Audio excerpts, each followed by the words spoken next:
Hello and welcome back to this week's episode of the Weightlifting House podcast with your host, Seb Ostrovich, the voice of the people, joined, of course, by the people's scientist, Joshua Gibson. Josh, how are you doing today? I'm doing well. It's sunny out. It's like 60 degrees Fahrenheit. Couldn't ask for a better day. Yeah, absolutely. I mean, this day is off to a great start. We've got someone on the podcast today that we've been speaking about having on for years. Highly requested, referenced by multiple podcast guests that we've had on Olympians. before. Yeah, exactly. We have the people's heavyweight Wes Barnett on the podcast. Wes, how are you doing today? I'm great. Thank you very much for having me. No problem at all. Now, I don't think there's really anyone out there in the weightlifting world who doesn't know you. But if you've been living under a rock, if you've only just picked up a barbell, Wes Barnett is probably regarded as the USA's greatest heavyweight ever. Heavyweight, I'm sort of talking about the 100, 105, 108 kind of weight categories, and arguably the best weightlifter in US history.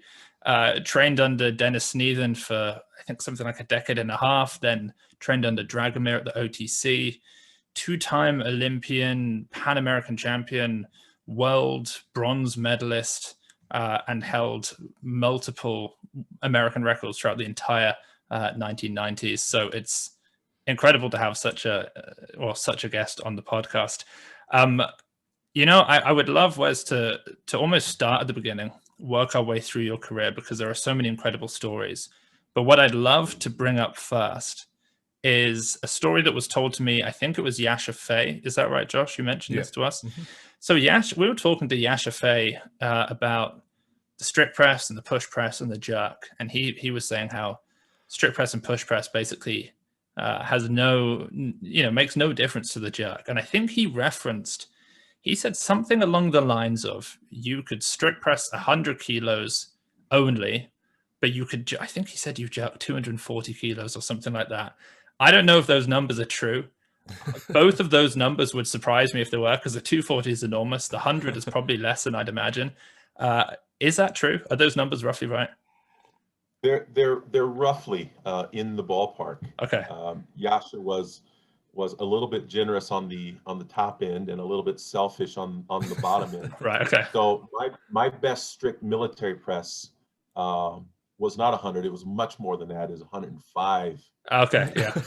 Got to get that right. You had the collars on each side. Yeah. So he jipped me out of 5 kilos there. But I was always quite pathetic when it came to the strict press and really the push press as well, especially with the clean grip.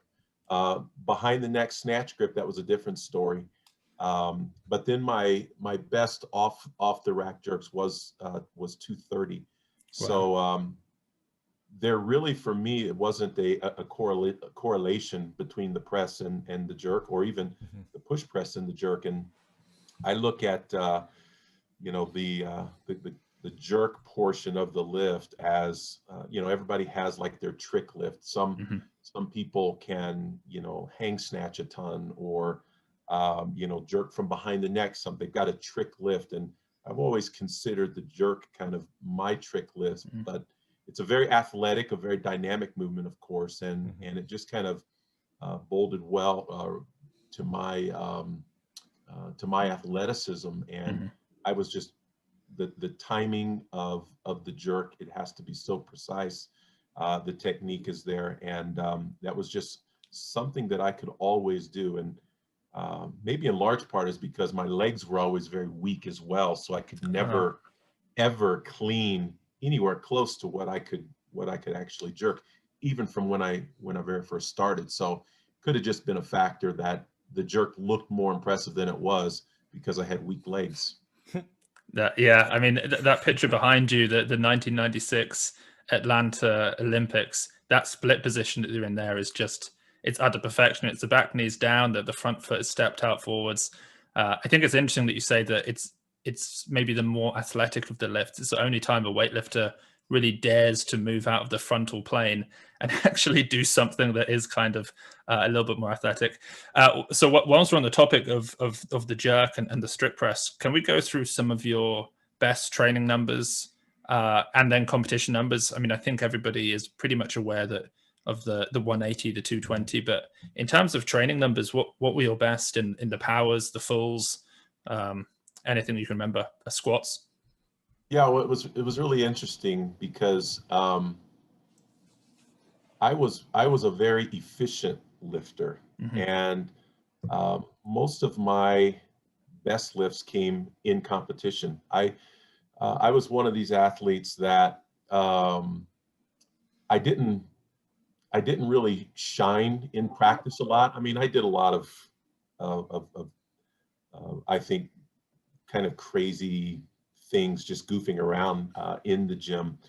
But the reality is, I like being on stage. I like being, you know, kind of in a performance sort of mindset, and that's when I was able to really elevate everything that I was doing in the gym, and that's where I always wanted to do my best lifts. I didn't want them to be left in the gym. So actually, my best in training snatch was 170 kilos. My best in competition was 175. My best power snatch was 150. Going into the cleans, my best power clean was 190. My best in training clean and jerk was 215, and I'm sorry, 212 and a half. Wow. You know, we didn't have the 1 kilo plates back then, so 212 and a half, and then 220 in competition. Getting back to the weak legs, my best back squat was 290, and my best front squat was 235. Wow. Really? Wow. Yep. Cleaning 220 with a 235 front squat. That's incredible. Yeah. Well, like I said, my efficiency was really high. There was a time when my best clean and jerk was 177.5, and my best front squat at the time was 180. It was just a matter, if I could grind my way up out of the squat, it was going overhead. And, you know, a little known fact, in training and competition over a 17-year career, I can count the number of jerks that I missed on one hand. Wow. So what do you credit that to? I mean, your ability to, one, have such a great technique in the jerk, but such great consistency. Did you do a lot of, you know, jerk variations, other lifts that help support that, or was it something that just came naturally to you? It was really something that came natural to me. I mean, I remember at a junior camp, you know, when my best clean and jerk was something like 165, I had rack jerked 180 for a triple, you know, bringing it down myself, and it was just something that was just like really natural to me. And I oftentimes I looked at people and I scratched my head. I'm like, man, how can you clean a weight so easily, so effortlessly, and then not make the jerk? For me, that was what was mind-boggling. So it was just one of those things that was really just felt normal, felt natural, all starting with the way that the bar was racked across my shoulders, you know, sitting across the deltoids, across the clavicles. I had this kind of natural rack position where if I had a bar with, like, I don't know, 40, 50 kilos on it, I could literally put the weight across my clavicles and across my deltoids, and put my arms down to the side, and the bar would just kind of sit there very naturally. And I think that helped a lot. It was just such a normal, natural, very comfortable feeling position whenever I cleaned the weight, because it felt so natural there.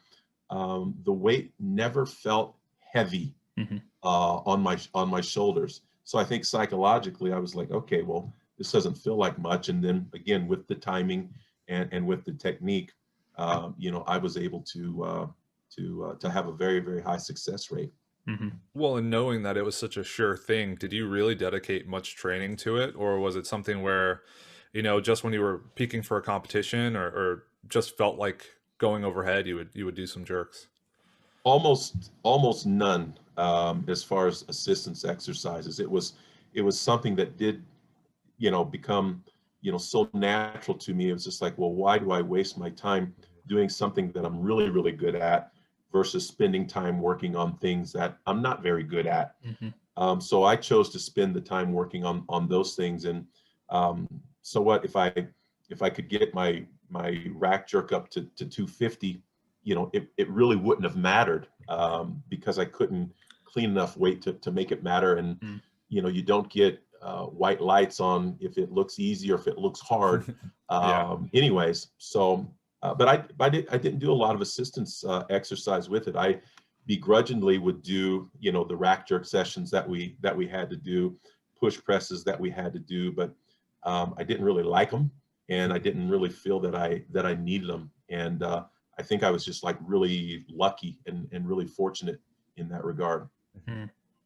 So with such an impressive jerk and then a relatively average or maybe even surprisingly low strict press, in terms of a push press, because when you strict pressed, when you jerked, you didn't necessarily get the bar incredibly high. You were just incredibly fast and you got under it perfectly.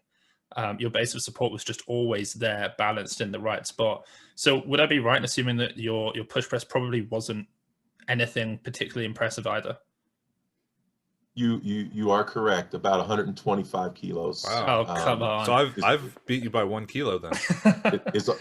is all I could push press. But behind the neck, I remember, again, another trick lift. I was having a behind the head snatch grip push press contest with Mark Henry, who you all remember. And Mark may have a different version of the story, but this one is the truth. So we were going up, and up. And I finally ended up, Mark did, I think it was 210. And I did 212. Now you would think with the pathetic overhead strength that I have, but again, it was another trick lift. It was almost like the jerk from a timing standpoint, where I could just get enough drive and push it to a high enough height that I could just basically lock it out the rest of the way. And, and when Mark tried to overtake me, or at least tie me with 212, he missed it like 2 or 3 times. So from that point on, I was the behind the neck snatch grip push press champion, at least in our gym. That's amazing. That's really funny. So I want to go from the start, but before I do, again, another thing that I'm interested in is we've had a few people on talking about you and your athleticism. I think Travis Mash maybe most recently said that not only were you the most athletic weightlifter in the world, I think he said, you were probably one of the most athletic people in America in any sport, and the USA was just fortunate enough that you decided to take part in weightlifting, basically. Are there any things that you attribute your athleticism to in general, or any displays of athleticism that you think are particularly impressive that you performed? Well, I think that it's very important, and there's always this kind of argument about specialization, especially, from a very young age. And for me, all growing up, I played baseball, basketball, football. I just played a lot of different sports. And as we'll a little later get into kind of how I began in weightlifting, but I think that's what I would attribute it to, just playing everything and trying everything. Plus, I had an older brother, and in the neighborhood that we lived in, most of the kids were my brother's age. So every time I had to compete, whether it was baseball, basketball, football, whatever, and again, we would go on the school ground, we'd play football with no pads. Being the little kid, they always wanted to kill me, right? So they wanted to put the hurt on me.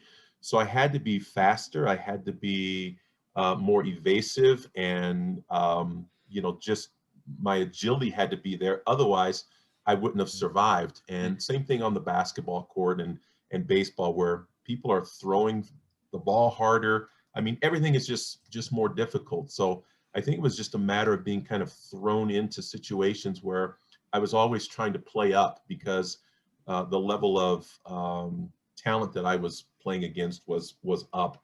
So really always pushing myself from that respect. But I just had like a natural kind of sporting ability to play and really pick up anything that I played, whether it was a tennis racket, a golf club, or whatever.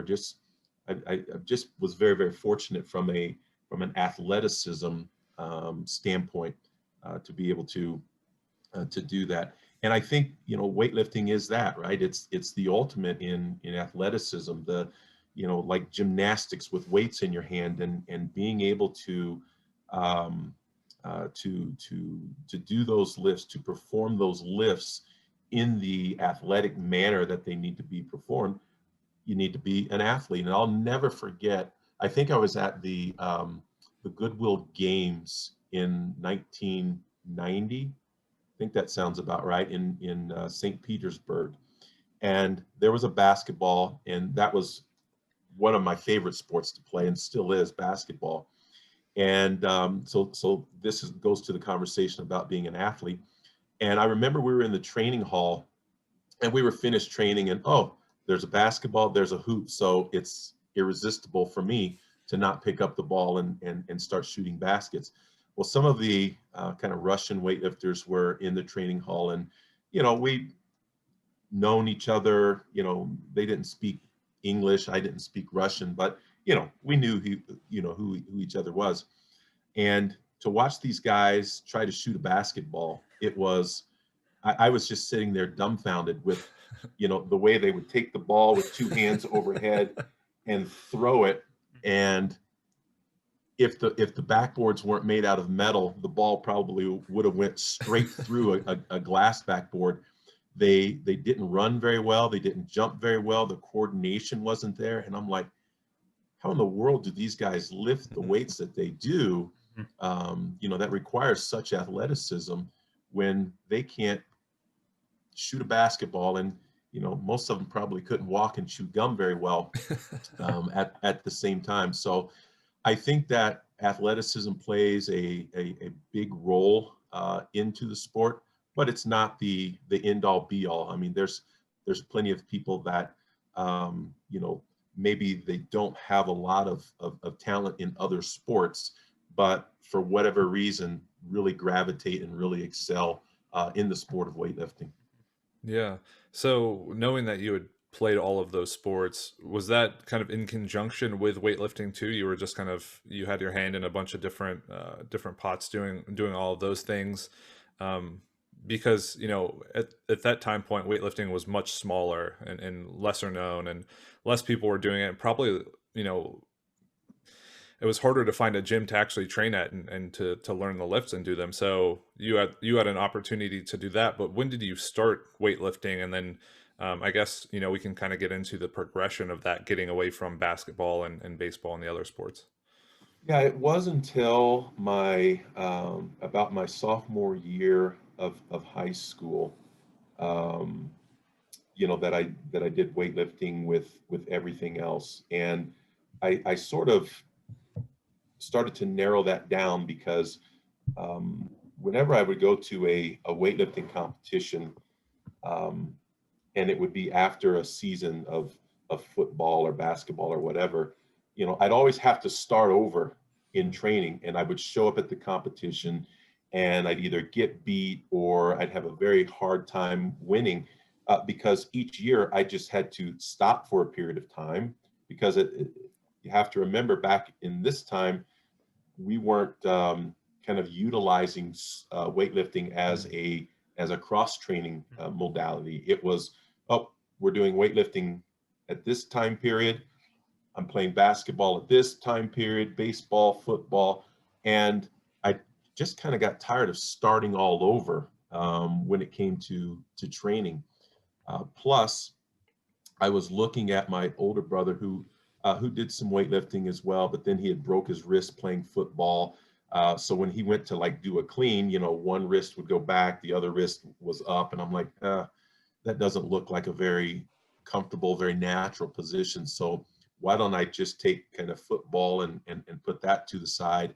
Baseball, I was just kind of getting tired of that, and basketball was the sport that I really stayed in contact with. And I could do basketball and do weightlifting at the same time without there being any kind of negative, you know, side effects to either one. And because I could continue doing weightlifting while I was playing basketball, I didn't have to go through that phase where I was starting all over again, you know, after each basketball season. Mm. So when you were 12, I read you found I think it was called the Wesley Community Center, which is kind of coincidental. And within that was the Wesley weightlifting team. Again, quite amazing. So I presume that's where you started your weightlifting training, and you were doing all these different sports, and then you finally decided, I'm not going to keep stopping and restarting on weightlifting. What did actual training look like back then? Was it very general? Was it a lot of athletic movements, jumping, all of these sorts of things? Or was it, you know, we're straight into just hardcore weightlifting, squats, pulls, snatch, cleans? Yeah, so it's an interesting story because so I had been going to this youth center, you know, probably from the time I was 10, 11 years old. And it was fortunately 3 or 4 blocks from my house. So it was an easy walk or bike ride to get there. And yes, it was called the Wesley Community Center, but it was named after John Wesley, you know, the Baptist or maybe a Methodist. I can't remember which one. I'm sure that'll come back to haunt me. So it was a faith-based organization, and yeah, we would go down there, and you know, we had basketball, we had pool, we had table tennis, foosball, air hockey. That was the place that you went, especially in the summers, to kind of hang out and of course after school. Well, we were in playing basketball one Saturday afternoon. And for those that know Dennis, you'll know that this sounds exactly like him, which is he came into the gym, interrupted the basketball game, and said, "We're having a weightlifting meet today, and you have 2 choices. You can either lift or you have to go home." Okay. I guess I'll lift. Yeah. So I was taught how to do the snatch and clean and jerk about an hour before the contest started. Now, the club was there since 1978, and you know, they had some athletes, my brother included, who'd gone to the Junior Olympics a couple of times, but there really hadn't been any activity in a year or two. And a gentleman in town by the name of John Carr, he came in with a broomstick, and he was showing Dennis, hey, these are the lifts. This is why it's great for all sports. This is the sport, you know, in and of itself. And he's like, okay, that's great. We're gonna, you know, we'll have a weightlifting meet here, you know, in a few weeks, and you can come and, you know, try to kind of grow the sport. But the youth center itself didn't really have a long history with weightlifting. So when I got taught the lifts about an hour before the competition, you know, I went out and I think I had like snatched 25 kilos, clean and jerk 35 kilos, and ended up, you know, in 4th place in my first weightlifting competition. And when I tell the story, people are like, "Oh man, that's pretty good for your first competition." But what I fail to tell them is that there were only 4 people in the weight class, so I was dead last. And not to be discouraged, Dennis, you know, pulled everyone together and he said, "Hey, look, we're going to go to the Junior Olympics in Jacksonville, Florida, next year." So this was in like 1983, and I hadn't quite turned 13 yet, so I was still a 12-year-old. And he's like, "So we're going to train all fall into the spring. We'll have another competition. Whoever qualifies, we're going to go that summer to Jacksonville, Florida." This is in 1984 would have been those Junior Olympics. So I'm like, wow, here I am, a kid in South St. Joseph, Missouri, you know, and the prospect of going to Florida, it's like, wow, that sounds really amazing. So that was the first thing that really kind of got me excited. So we had in the youth center there, we had a storage room where all of the cans of soda for the soda machine were stored, and we would have particle boards, like half-inch thick particle boards, leaned up against the wall. A couple of squat racks, which were basically the wheels from a car with pipes welded on them. Those were our squat racks. And we had just some real horrible bars, all steel plates. We didn't have one bumper plate. And we would pull the weights out of the storage room, and we would train Monday, Wednesday, Friday after school. That was the training. Then, as we got a little bit closer to the competition, we would start doing Saturday training. And remember the gentleman, John Carr, he had his own kind of commercial gym where the power lifters and things would go and train. Again, no bumper plates. It was all still weights. So everything that we did, from cleans to snatches, it was like the old days where you had to bring them back and lower them back on the ground, which was a complete pain in the butt. But we would go there on Saturdays and do circuit training. And one thing you have to remember too is, Dennis Sneathen was the youth director, and he wasn't educated in weightlifting. He didn't have certifications or anything. By his own talents, he was a tremendous cross-country runner and a tremendous basketball player. He didn't know anything about weightlifting. And to his credit, over the years, he basically learned and trained and educated himself in the sport. But before that, we were just kind of learning as we go, and that was it. So we trained, we competed. There were 4 of us that qualified for the Junior Olympics in Jacksonville. So we all loaded up in a station wagon, and many of you two on the podcast here included, may not even know what a station wagon is, because it's well before your time. So it's a long car, 4 doors with the back that comes out. It was like your first kind of minivan, but it wasn't a van. It was just a long, almost like a hearse looking vehicle. So we all loaded up, Dennis and his wife, and me and my teammates, Merle Odell, Brian Higginbotham, and Tony Chavez. We all loaded up in the car and drove to Jacksonville, Florida. So we get down to Jacksonville, Florida. I'm very nervous. I'm throwing up before weigh-ins because I'm just shaking, man. I'm nervous. This is my first kind of real major event, and I weighed in at 99 pounds. So I was your 99-pound weakling. So I weighed in. I think it's like 42.5 kilos. I weighed in, and I'm listening to some guys who had been in the Junior Olympics before, and they're in my weight class, and they're talking about how it's going to be between me and you, and one of us is going to win, the other one will get second place, blah blah blah. So now I'm over here thinking to myself, man, I don't have a chance. These guys are already divvying up who's going to win first and second. So where does that leave me? So the competition starts, and I go out, and I think I had snatched like 45 and clean and jerk like 60 or 65, something like that. And I ended up winning the 104-pound weight class. Wow. I ended up winning the Best Lifter Award for all 13 and under lifters. And then, because it was my first ever Junior Olympics, I won the what was called the Rookie of the Year. So I leave this Jacksonville competition, the JOs, and I'm wearing 3 medals. I've got 3 trophies, and I'm like, can life be any better than this? That's amazing. This is the greatest sport ever.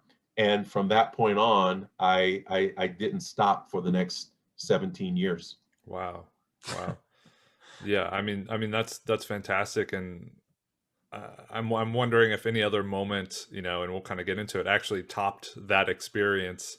But how did the Wesley Center and then yourself kind of grow over the years? How long did you end up training there for, and what was that like? When you started there, and then until you eventually left the rec center. Maybe you can just talk us through the progression. Sure. So we pulled those particle boards and which were our platforms, and you could only lift on one of them. So you had to turn it sideways and lift on it, because if you had 2 of them and your feet split, we lifted on a cement floor. So Uh-huh. the boards would slip out from underneath you. So you just use one of them, you turned it sideways.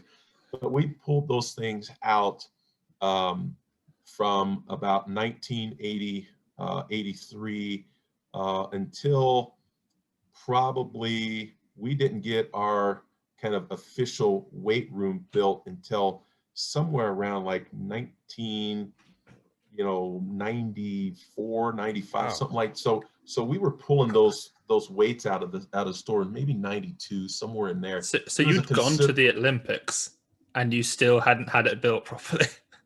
well, the weightlifting gym hadn't been built yet. Uh-huh. Now, I went to Overland Park, Kansas, with Steve Yavorik at down in Johnson County Community College, and I went there specifically because Dirk Yasko was there. Mick Yasko was the athletic director, his dad, and you had Steve Yavorik, who was coaching there, and he and we'll get into that story later. But it was really amazing. He was Dragomir Troslan's first coach when Dragomir was back in Romania. So it was just kind of like really incredible, the connections there.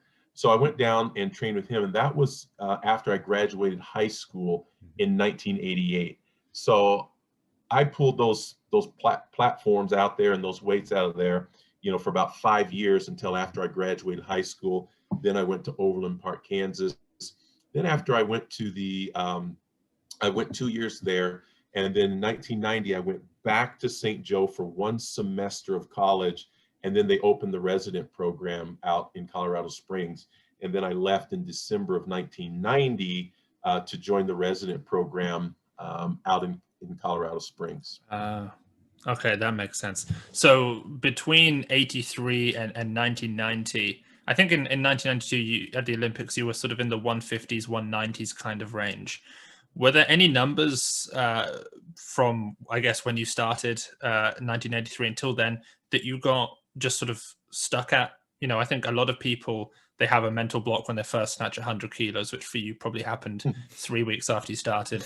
And then once they've gotten through it, they carry on going or anything.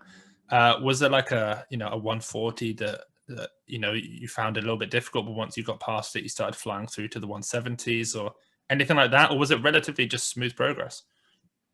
Well, it was relatively smooth for a couple of reasons. One, I never really got stuck on anything because I couldn't convert kilos to pounds. So I never really knew how much I was lifting. It was just loaded on the bar and say, okay, do that, 3 times or whatever. And you just did it, right? Yeah. Because there was no psychological barriers. But the very first barrier for me in the sport came, and I never looked back since then, was, and this will sound funny, but back when we were kids, like I said, all we had were the metal weights, and we had to put them up on blocks and, to get them to the proper height. But eventually we got what we called bumper plates, right? Yeah. Bumper plates. And the big thing for me was to be able to, when you were able to put the bumper plates on, and it was just the 10-kilo bumper plates, because they didn't have the 5s and the 2.5s like they do now. But to snatch that, and I must have missed 40 kilos 100 times. Wow. Because it was the psychological thing, the bumpers. And the bumpers weren't, and it probably wasn't even 40 kilos because the inside rings were all worn out, and rubber would fly off every time you missed. So I missed that maybe 100 times. And then I finally snatched the bumpers, right? And that's all we referred to it as kids, man. Oh, if you can snatch the bumpers, then you were on your way. And I'll never forget the first time that I did it. And then I said, okay, now that I've got this, I'm not going to look back. And the moment really came when the local news came out to Carr's Gym, and they were filming us, working out, and they were talking about us getting ready to go to the Junior Olympics in Florida. And we had set up weights out in the gravel, no platforms, just weights were out in the gravel. And put the 40 kilos on because, hey, the local news media is here. So, we've got to put on a show. And I'll never forget, I snatched the 40 kilos in gravel and stood up with it. And I'm like, okay, if you can do this in gravel, then you'll never miss this again. And from that moment, funny enough, it was at 40 kilos that I just had the progression from there, but never really got stuck on anything like, 100 kilos or 200 kilos or 150 or anything like that. It was just the progression to go forward from there. And it started with that 40 kilos. And then as a kid, and I'm sure this isn't something that's just specific to me, but where I measured my progress at was I would always snatch what I'd clean and jerked the year before. And I did that from the time that I was 12 to about the time I was 15 or 16 years old. I'd snatch whatever my best clean and jerk was the year before.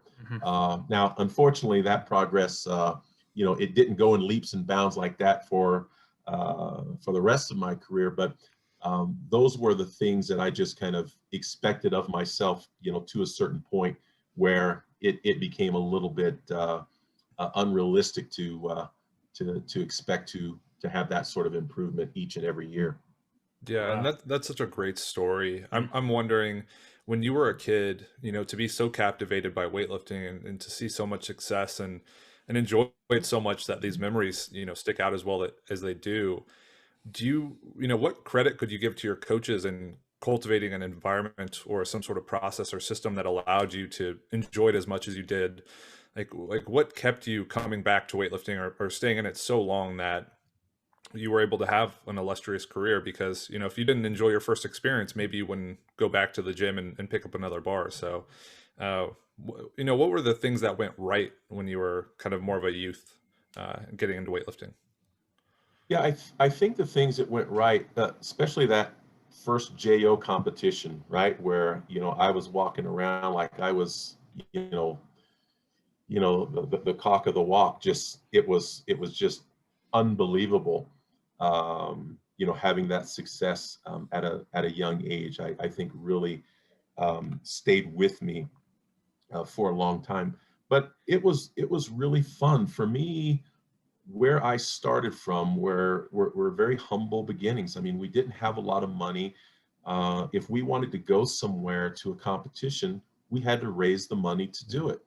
And Dennis, who was just masterful at this, and basically was like, hey, everybody earns their own way, no matter if you're the best or you're just getting started. Everybody has to contribute. We would go out and we would go door to door selling frozen pizzas. We would sell candy bars. We would go out after a rainy night. We'd go out in the evening and hunt for night crawlers, earthworms, and then go and sell them to the bait shop the next day. I mean, anything that we could do to kind of cobble together some dollars. But I also believe that we had a lot of local competitions in the Missouri Valley where I was. So, it's particularly Missouri and Kansas. So just the fun of being able to load up in a 15-passenger van and drive to Onega, Kansas, where Gene Gilsdorf, had his club. And it was always this kind of, or Great Bend, Kansas, where the Yaskos were. It was always great to go to those. First of all, to take the road trip, man, that was always very exciting. But also it was the Wesley Center against the other clubs.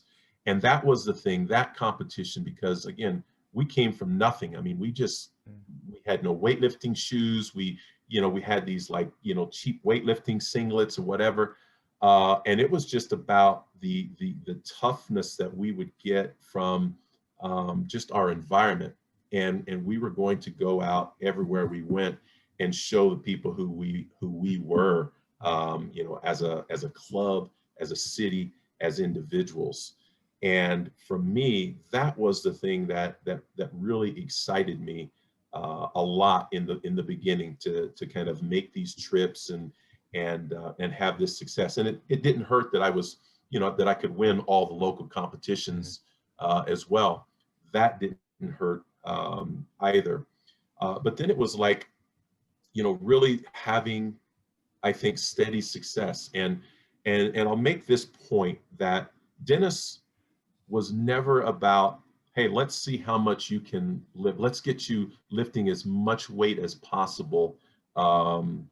As a 12-year-old, as a 13-year-old. Yeah, you always tried to do your best, but there really wasn't this emphasis on how much weight you could lift. It was just about the training. Everything was about the training. And when I went to Johnson County and Steve Yvork, it was the same way. They always wanted you to compete well, yes, but it was really about the training, the volume, the intensities, the variety of lifts that you would do. I'm telling you, you'd go to Steve Yvork's place and he would hand you a notebook of his exercise routines, and he was always, had this proprietary kind of mindset where he didn't want people stealing his workouts. So he would number them all. So you would do like number 13, which was power snatch, behind the head push press, overhead squat combination.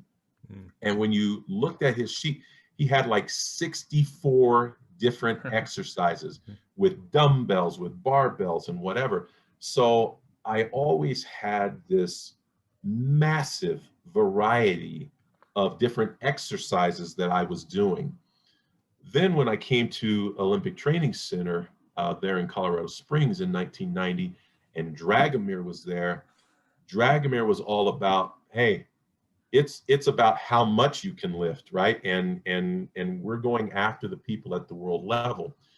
Well, because of Dennis and because of Steve and that foundation that they had set for me, I was able to jump into Dragomir's program without breaking down, without getting injured, because I had such a phenomenal foundation of different exercises and a ton of volume that came into it. So then when the intensity went up, meaning the weights got heavier when I got to the training center, I was able to withstand just about anything that he could throw at me.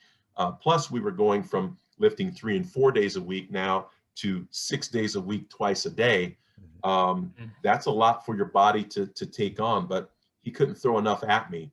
And in the first 100 days that I was there, my back squat improved 100 pounds in 100 days. Wow. Because I was now kind of in this different environment where it was about taking advantage of that foundation that had been laid for me.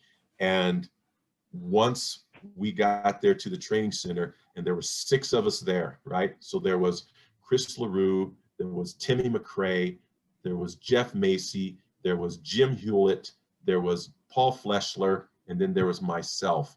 And what was interesting about this was each one of us were one weight class apart. So you had LaRue there at 56, you had Timmy at 60 or 67 and a half, no, 60, and just Jeff Macy at 65, Jim Hewlett at 6. So we just stair-stepped up, and Chris LaRue was kind of like the rabbit, right? He was the impetus for everything. So whatever he did, Tim McRae didn't want to get outdone. Whatever Timmy did, Jeff Macy didn't want to get outdone, so on and so forth, up to me. So whatever Paul did, and we trained on the same platform. So if Paul squatted, 200 kilos, I had to do 202. If he did 3 reps, I had to do 4 reps. And this was just like everything that he did, I had to do 1 better. But that was the environment that we had there. So it really, back to your original question of, I didn't have major injuries. I had a great foundation, and my progress never really stalled throughout my whole career. I mean, I got to a place where, these were the lifts that I was hitting, and I wasn't kind of quote unquote improving from competition to competition, but I didn't have this kind of plateau that I ever hit where I was stuck for an inordinate amount of time at one weight in the snatch or the clean and jerk. Yeah, we've spoken to Chris LaRue before, and he's told us about just the absurd amount of volume that you guys did during that period of time under Dragomir. And so you had those guys, and then I think you would have overlapped with Pete Kelly and Oscar Chaplin and Shane Hammond maybe later in your career. Was there a group of athletes at the training center that maybe produced the best training environment for you? Yeah, nothing against, Shane, because I was at a different place in my career, right. at each phase. And because during my time there were probably 100 athletes that had come through the training center at some point or another. But for me, it was that original 6, really. And then when Mark came as the 7th, Mark Henry, that really created this environment where, again, it was just all about the competitions that we would have with each other every single day. It was just incredible. And a PR is a PR, right? So if my best back squat was 200, and in today's training session I did 202, 205, 207, 210, that was 5 personal records. So in that group, in the first probably year and a half I was there, I was averaging 32 personal records every single week. Oh my word. Every single week. Phenomenal. And it was because of those guys that were there. We pushed each other every single day like you couldn't believe. And really, I give a lot of credit to Chris LaRue, who was the guy that got it all started. When he talks about the incredible amount of volume, this guy was nuts. Yeah.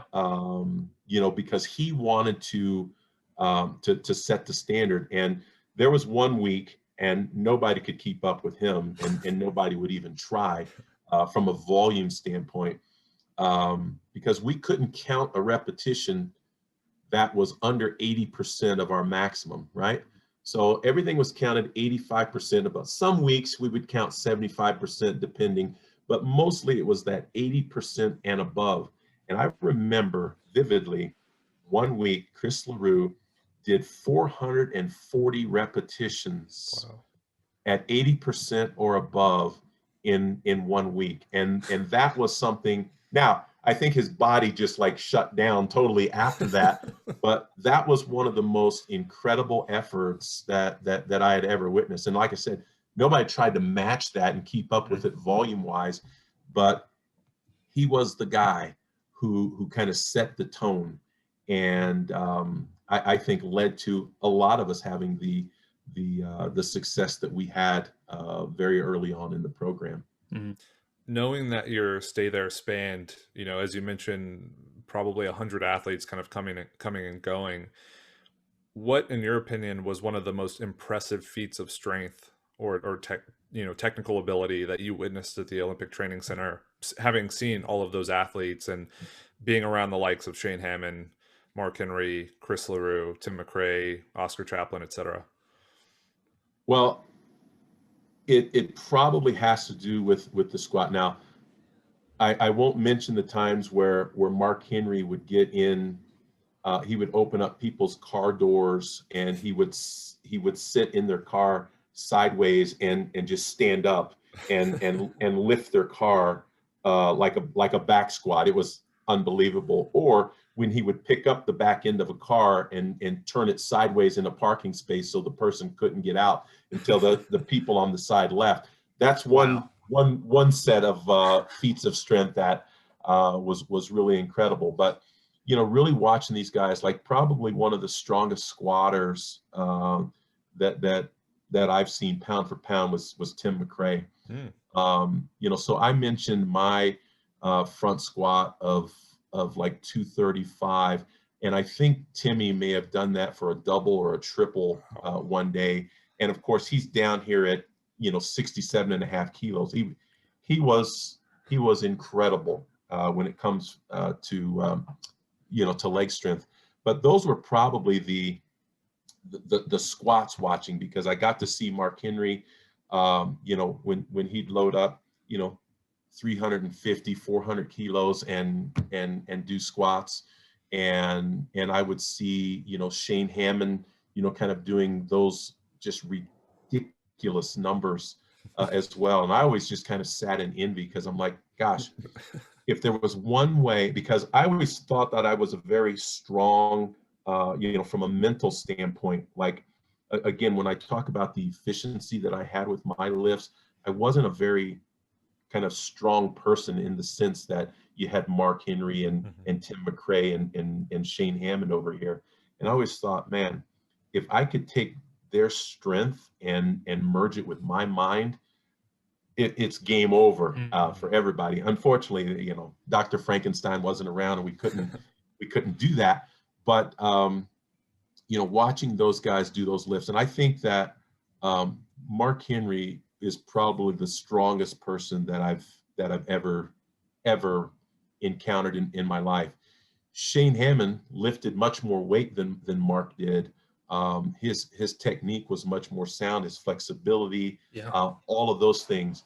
But Mark was like the strongest, just physical human being, strongest person that I've ever met in my life. And I'll never forget one day, we were messing around, and he picked me up, and I wasn't a small person, right? So I'm at about 108 kilos, and Mark picks me up, and I felt like I was weightless.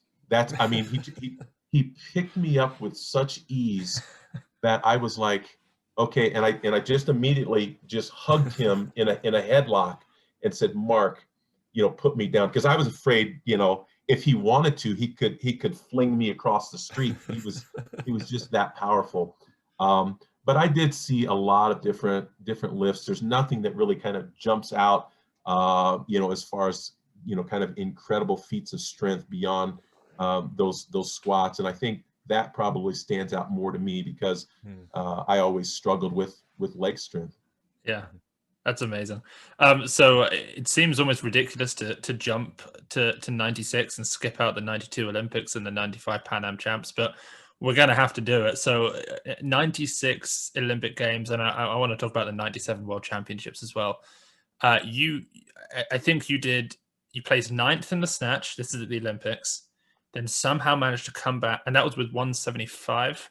Yep. Managed to come back with silver in the clean and jerk at 220, which netted you a bronze in the total. What was that experience like? Because that Olympics is kind of historic. I mean, with that black background and all the videos, just an amazing competition. So 97 would have been those medals, the clean jerk. Of course. Sorry, yeah. Yep, and yep, then yeah. Yep. My bad. So let's do worlds then in 97. Okay. First, and then we'll do Olympics. Yeah.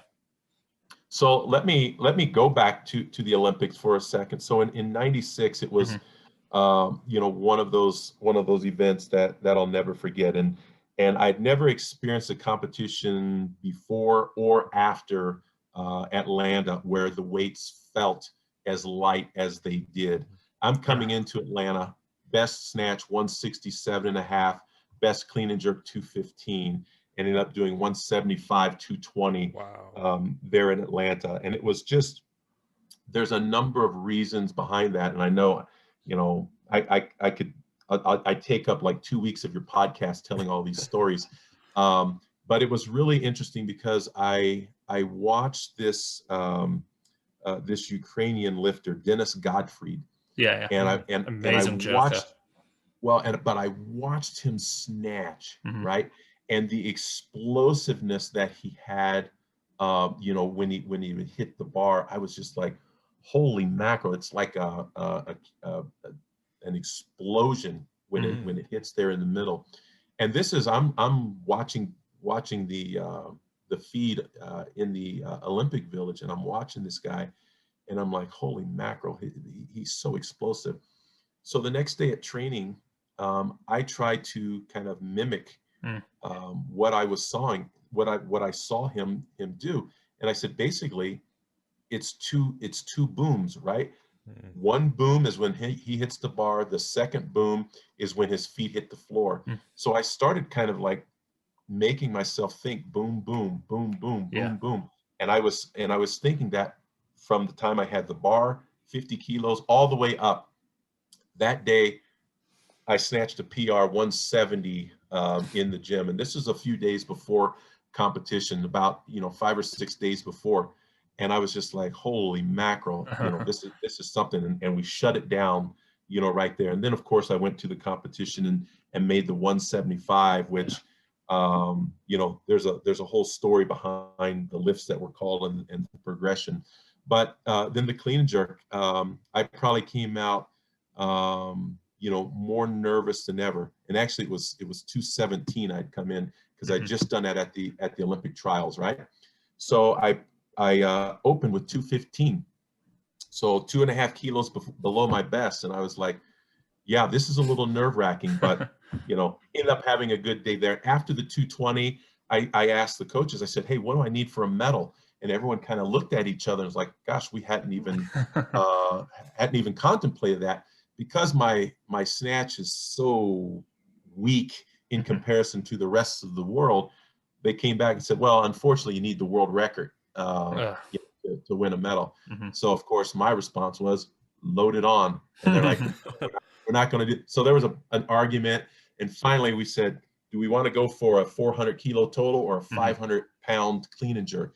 I opted for the 400 kilo total, ended up missing the lift, but that was the catapult into next year, because I was 15th in Barcelona in 92. I was 6th in Atlanta in 96. So in my mind, the natural progression was a medalist in 2000, right? So we go into 1997. I'm still flying high from the games, and yeah, the same old snatch, right? 175, was all I could muster up. And I don't even think I made 175 in those games, maybe 170 at the Worlds. And as they say, everything comes down to the clean and jerk. And when we come down to the clean and jerk, you have Sergey Surtsov bombs out at 220. People are missing. Nobody's making 220. They're just dropping like flies.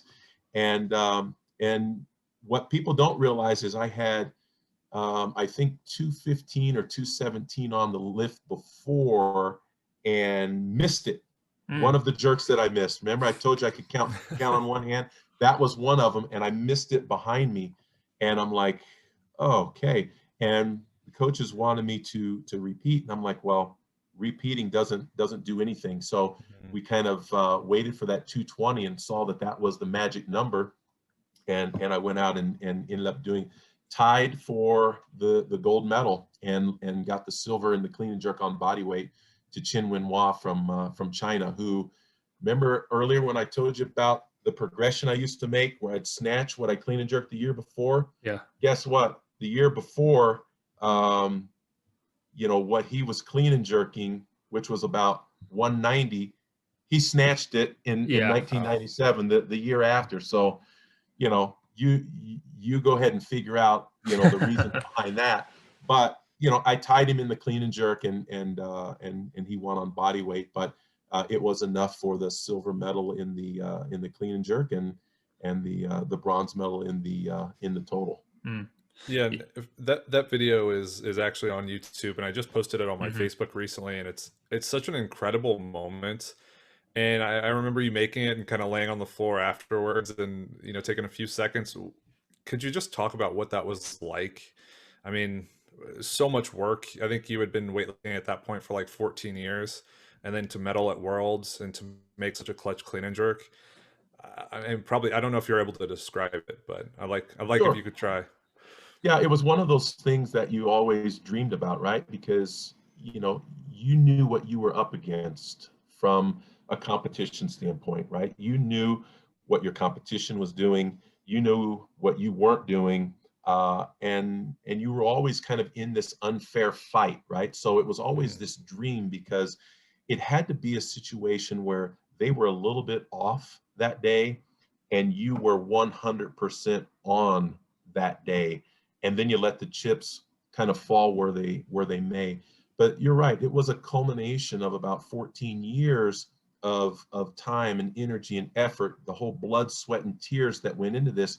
And I was a nervous wreck when I went out on the platform. Before I go out, the coaches said, if you make this, you win a medal. And I said, okay, stop. Unequivocally, 100%, if I make this lift, I win a medal. And they're like, yes. So I go out there and I'm about ready to be sick. My stomach, I'm so nervous. And I'll never forget this. I cleaned the weight, and how I mentioned earlier that the weight always felt so comfortable, it wasn't heavy and all this. I cleaned the weight, and my legs felt like spaghetti noodles. Uh, not before they're cooked, where there's some sort of rigidity there, but like wet spaghetti noodles. And I thought, I cannot miss this weight. And I'd missed the jerk, prior anyways. And I'm just like, oh my goodness, my legs felt like there was nothing there. But I just didn't waste any time. Once I cleaned it, did the dip, did the drive, and made the lift. And at that point in time, where I'm holding the weights overhead, and the buzzer goes off, and I set it down, and I never ever had to worry about looking at the lights. Am I going to get white lights or red lights? I always knew that if it went up, I was getting the white lights. And it just hit me at that moment that, oh my gosh, you've done it. You've done it. You've won a medal finally, after all of this time, after everything that you went through, after all the training sessions, the sacrifice, all the hard work. It finally happened. And that was just complete jubilation. And you could see in the background the coaches falling over themselves and going crazy, because they were all part of that journey in some way, shape, or form. So it was great for me to do that, for me personally, for the coaches, and for everyone that's really supported me, and of course for U.S. weightlifting in the United States. Yeah, and I don't think I've ever heard Randy Strossen from Iron Mind be so excited and happy while filming. But I think on that one video, he kind of lets his emotions go, and you can just hear him yelling from behind the camera, which is pretty awesome. So I don't know. So let's go maybe to just the current day, to all of the lifters who are now out there training. I mean, I'm training not so much right now, but Josh is training hard. Most people are training hard. What kind of advice do you have for everybody who, whether they're trying to win a bronze medal at the World Championships like you, or they're just trying to get that 100-kilo snatch PR and they've been working for 3 years? What do you think are the most important attributes or things to add to your training? Well, first I'll say that the current generation of lifters and the weights that they are lifting are just incredible. And I've enjoyed watching the success that that CJ has, that that Maggie has, that Harrison. I mean, and my namesake Wes Kitts. I mean, right, yeah.